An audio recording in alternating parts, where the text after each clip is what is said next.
Hello everyone and welcome back to my YouTube channel. It's been a hot second, I'm aware, I took some time, but I'm back today because there's one movie that I haven't been able to stop thinking about. On the 15th of May this year, Obsession came out in cinemas in the UK, and of course, along with everyone else, I went to watch it. I grabbed one of the final seats in one of the screenings, so the cinema was absolutely packed, and I have to say, I can't stop thinking about it. Every time I see my friends, every time I go somewhere, it becomes the point of conversation. I've forced other people to go watch it. It's the classic movie that's been a success because of word of mouth, because everyone is, no pun intended, obsessed with the movie, and for a reason. Quite a bit of time obviously has passed since the movie came out, and so this isn't a review of the movie, and I weirdly knew as well when I came out of it that I didn't want to do this. I had the feeling that this was a movie that had to sit with me for a while, and boy did it. Like I said, I can't stop thinking about it. What I want to do in this video is unpack why this movie got under my skin so badly and why I can't stop thinking about it, because I haven't fully figured it out myself, but maybe together we can do that. Now, before we get into it, there will be spoilers for the movie. Like I said, I'm not going to do a recap of the entire movie, but I'll do a quick 2-minute recap for those of you who haven't seen it. And alongside that, maybe a trigger warning as well. The movie does touch on some really difficult themes, and I am going to be very openly talking about those as much as I can on YouTube in this video. And so there will be themes of consent, assault, coercion, and things like that. So if you're not in the right mind space for that, put the video off, watch my previous video, which was me road tripping through France for a week, and just have a nice evening. I'm also going to touch a little bit on my personal experiences with these themes, because I think it's an important aspect as to why this movie has really ingrained itself in my brain. But I'm only going to talk about that in the aspect and with relation to the movie and how the movie made me feel. And the reason for that is because usually films that touch on these topics, they don't trigger me at all. As someone who's experienced assault in her life, I thought that that would happen, but it's not really something that bothers me from day to day. But somehow this movie did. I came out of this movie feeling very unsettled. And my reasoning behind that might not be exactly what you're expecting, but I'm straying too far. We're going to get into that. For those of you who don't know, let's do a quick 2-minute recap of what this movie is actually about. In a very short format, Obsession follows our main character, or one of our main characters, Bear, who is basically introduced to us as this awkward, shy, sweet guy who has feelings for his childhood friend Nikki. I think they really present Bear as the lovable guy, the guy that initially, the guy that you maybe should go for, the guy that you should date, the guy that has a sweet thing for someone that he's friends with. At the start of the movie, I do really think that we're encouraged to feel for him and to see aspects of ourselves in him. He then finds this object while on the lookout for a birthday present for Nikki called the One Wish Willow, and he makes a wish for Nikki to love him more than anyone else in the world. Not a good idea. And technically, he gets what he asks for, but obviously, because this is horror and because wishes in horror never come with a healthy terms and conditions document, it turns into something horrific. Nikki becomes completely consumed by him. She is obsessed, jealous, distressed, violent, and clearly not herself. And the more Bear realizes is that this isn't love and that this is something that he has done to her, the more uncomfortable the film naturally becomes, because he doesn't immediately stop it. He's presented with multiple opportunities to undo what he did or to change what happened. He's actively confronted with, do you want to cancel the wish? And he chooses not to, even though in reality that wasn't really an option, but he didn't know that at the time. The best way I can say it is that he keeps trying to manage the situation and realign or configure it into something that works better for him, not for Nikki. And like I said, spoilers, by the end, Bear dies, Nikki is freed from the wish, and she's left alone with the carnage around her that she now has to deal with. I mean, there's no way this woman is not going to jail. Everyone at this point around her is gone, multiple people have died, and she's left standing in the wreckage. And that's kind of the best summary that I can give of this movie without making that like a 10-minute part of this video. The movie is written, directed, and edited by Curry Barker, who has come from kind of a YouTube horror comedy background. He was part of That's a Bad Idea and has previously made other short movies that I've seen little snippets of TikTok. I'm not going to pretend like I'm well versed in the Curry Barker cinematic universe, but I've seen snippets of his other movies that he's made, and there's definitely similar elements in there. Michael Johnston plays Bear. I personally only knew him from Teen Wolf. We have Indy Navarrete who plays Nikki, and then the supporting cast, and I've got the names here just so I don't say them wrong. The supporting cast includes Cooper Tomlinson, Megan Lawless, and Indy Richter. The film premiered at TIFF Midnight Madness before its wider release, and then, kind of as I alluded to earlier, became a huge success mostly through word of mouth. This is an indie movie. This is not a movie that has a huge budget backing and has loads of promotion material everywhere. This was people coming out of the cinema saying, that was really good. That was really unsettling. I should tell my friends about it. And that's how I ended up in a packed cinema. And I think that that aspect of the production behind the scenes of the movie is a key aspect as to why this movie has worked so well. I think there is a fatigue for blockbuster movies. And while we have exciting movies coming up like Odyssey and Spider-Man, it's very nice to see a movie that's made with so much love, passion, but also specificity. Everything in this movie happens for a reason. It's specific, it's scrappy, but in a great way. It has that indie horror where the emotion is bigger than the budget. You can see that the actors are giving it their all, and the cast is amazing in this movie. It doesn't rely on huge spectacle. It uses classic horror tropes that we know work and makes a movie unsettling. It has awkward silences, glances, body language. It has a bit of body horror. It doesn't rely fully on gross horror at all. There's really only one scene that's really difficult to look at from that perspective. The rest is just really unsettling, partially because of the creepiness of certain scenes, but also very much because of the underlying tone and messaging of the movie. And that's, I think, something that for some people has gone over their heads. They think they left the cinema feeling uncomfortable because Nikki was a bit creepy at times, but actually, the reason I think you were left uncomfortable is because of that underlying messaging of the movie that somehow does resonate with you. Now, that's all nice and dandy that I'm saying that, but what is the public actually saying? So Metacritic lists it as generally favorable with a 77 Metascore and 7.9 user score. Rotten Tomatoes currently has it at 94% from both critics and audiences, which is great.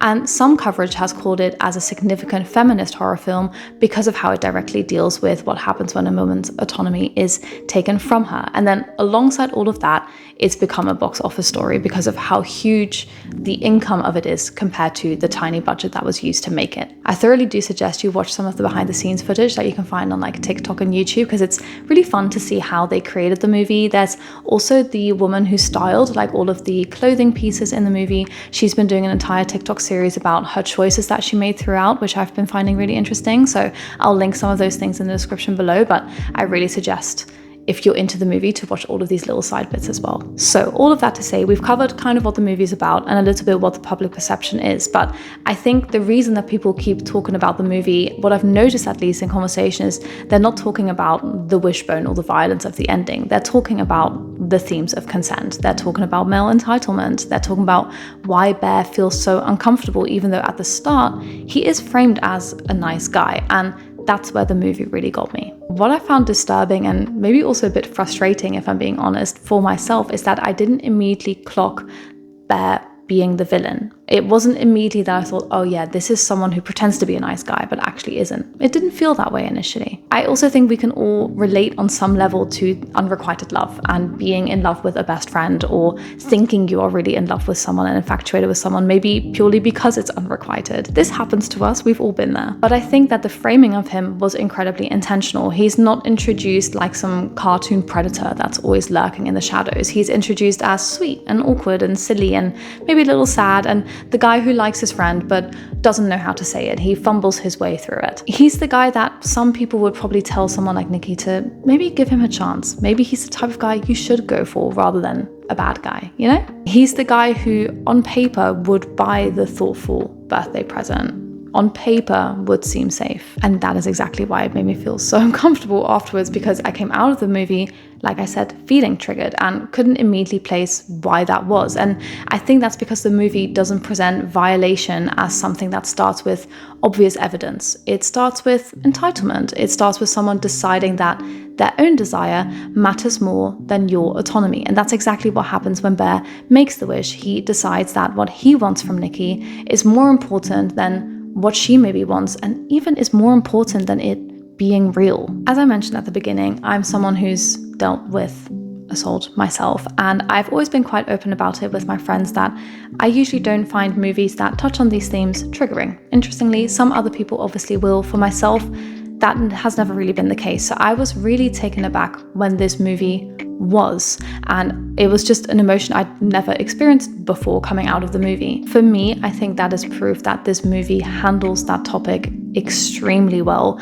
And by extremely well, I don't mean comfortably so, but I think it's very realistic in how it presents the loss of autonomy and the loss of control over your own body and your own decisions, and someone taking what they want and prioritizing their own needs over yours. Obviously, being triggered by a movie is not a fun experience, but what I mean is that it accessed the emotional truth of an experience like that more than I think other movies have. The confusion, the discomfort, and the delayed realization, that feeling of why do I feel so wrong about this when the situation was packaged as, initially at least, as romance. Now, it's very easy to tie a nice bow around this, right, and say, okay, so it's Bear who's obsessed with Nikki, that's the plot twist, but that's actually also not the case. I don't think Bear is obsessed with Nikki at all. Bear is obsessed with something very different. He wants to be chosen, be wanted. He wants to have a girlfriend. He wants to go on a nice holiday with his girlfriend. He wants validation. He wants to have access to a fantasy that he feels like he's seeing other people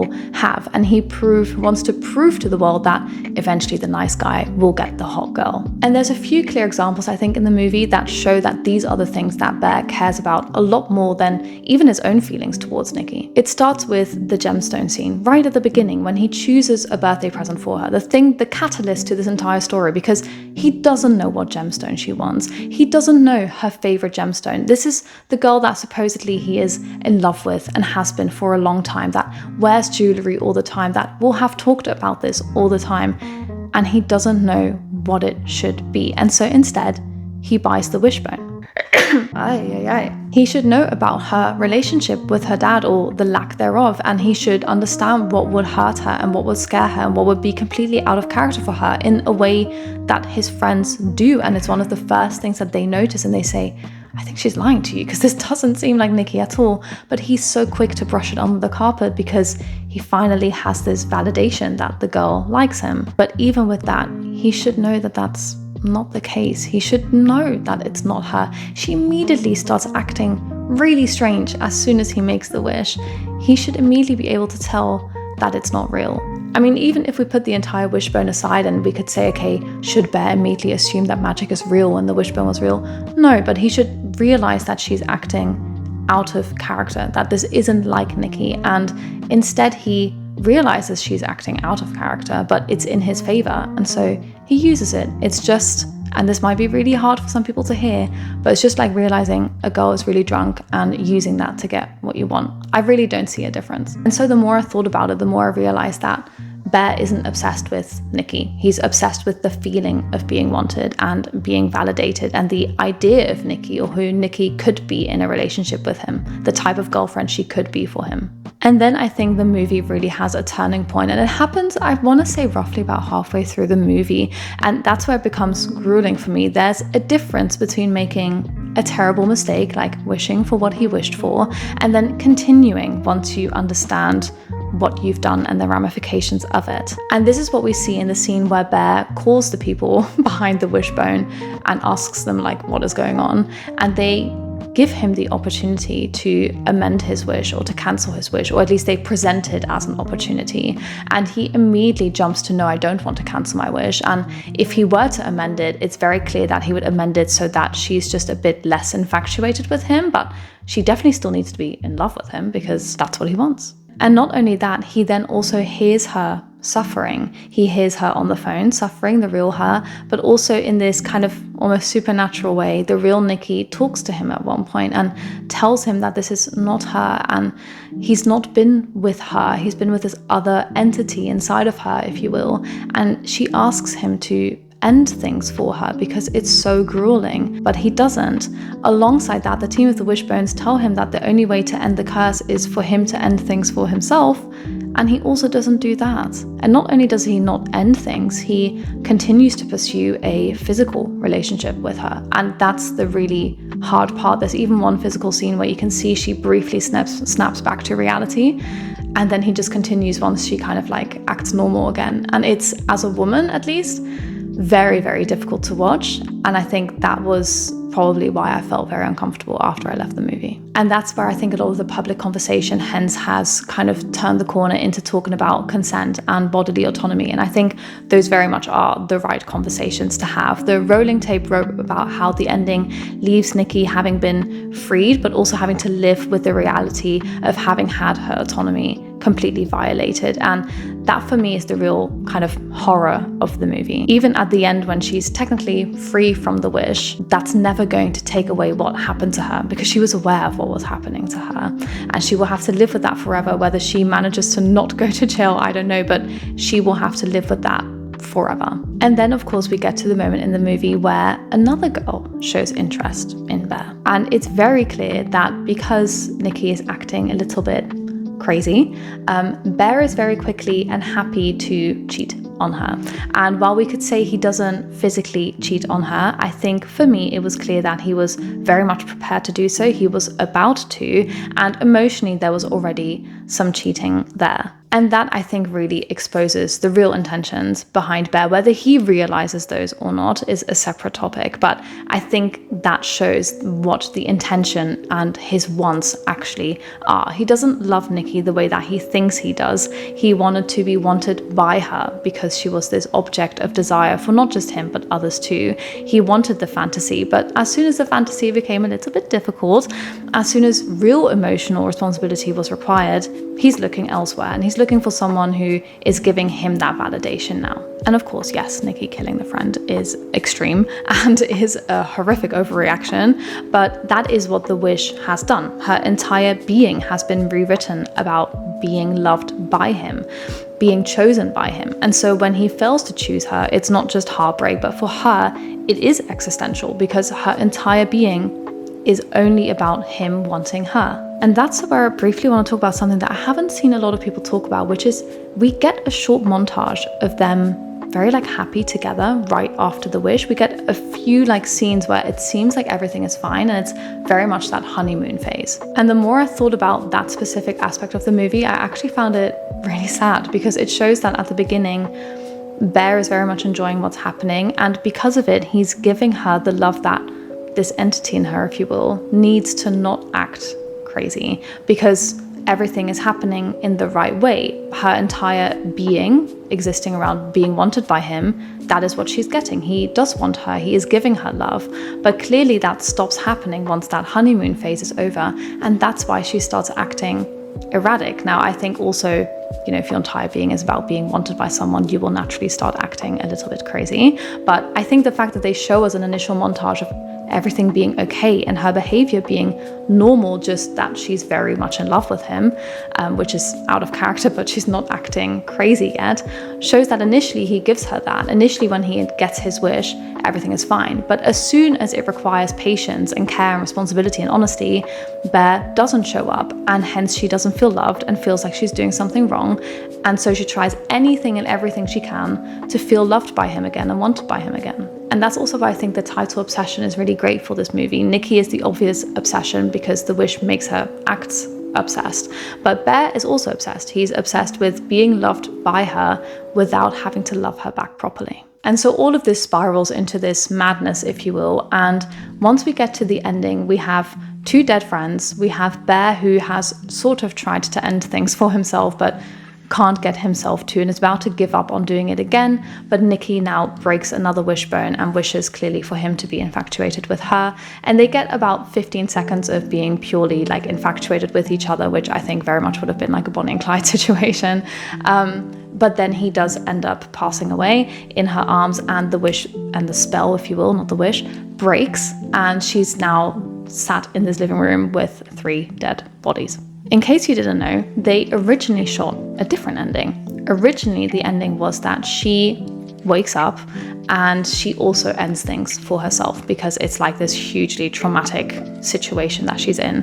However, then they filmed a version where she doesn't do that and she just cries and screams, and that's what they went with. And it was the perfect choice, but it is so painful to look at. Nikki surviving means she has to wake up into the aftermath. She has to be alone with what happened, and she has to carry the horror of something she didn't truly choose but happened through her body and around her body and to her life. She had no autonomy in the choices that were being made, but she has to reap the consequences.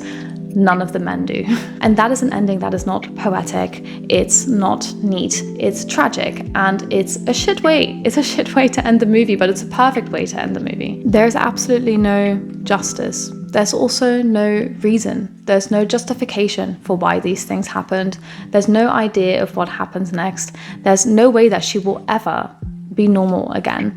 And that's devastating. And that, unfortunately, often is something that a lot of women carry with them after having been violated and having lost their autonomy. And I think that's probably why the movie hit very hard for me and why I thoroughly enjoyed it. I don't think I will be watching it again anytime soon, not because it's not a good movie, but because it weirdly did trigger me so much in a way that no other movie ever has. But I'm weirdly, truly grateful for this movie existing, because I hope that some of the uncomfortableness felt by the audiences and the conversation it's created actually does a lot more than I think some other movies that try to touch on these topics do. And I think it's just a beautiful showcase of great movie making. The fact that you throughout this movie start to feel this change within yourself of how you're looking at Bear and how you're perceiving his actions. It's not something they told me to feel. It's not like there was another conversation that was filmed between two side characters where they talk about how weird Bear is and why is he not. No, it's just something I started feeling as the unsettledness of this movie continued and as his action continued to start to confuse me more and more. That's when I started realizing what was actually going on here. And that is such an art. That is such an art, letting emotions just naturally form throughout a movie through storytelling, but without telling you what to feel. That's really difficult, and they did it so well. So huge props to the entire team behind it. I'm really talking about everyone, not just the actors and director, but the entire team that's worked on this movie, from set design to clothing to sound to anything. It's truly one of the best movies of the year. So if you've seen Obsession, tell me what you think about the movie. If we are going to have a discussion about it in the comments, let's make sure we stay respectful, because this movie does deal with very difficult themes. I don't want people to play too much like devil's advocate about each other's opinions, but I would be really interested to know what other people felt coming out of the cinema. Oh, one final thing I wanted to touch on, I thought was so interesting that I read today, was where, the whole conversation that happened for a long time where we all talked about, would you choose to be alone with a man or with a bear?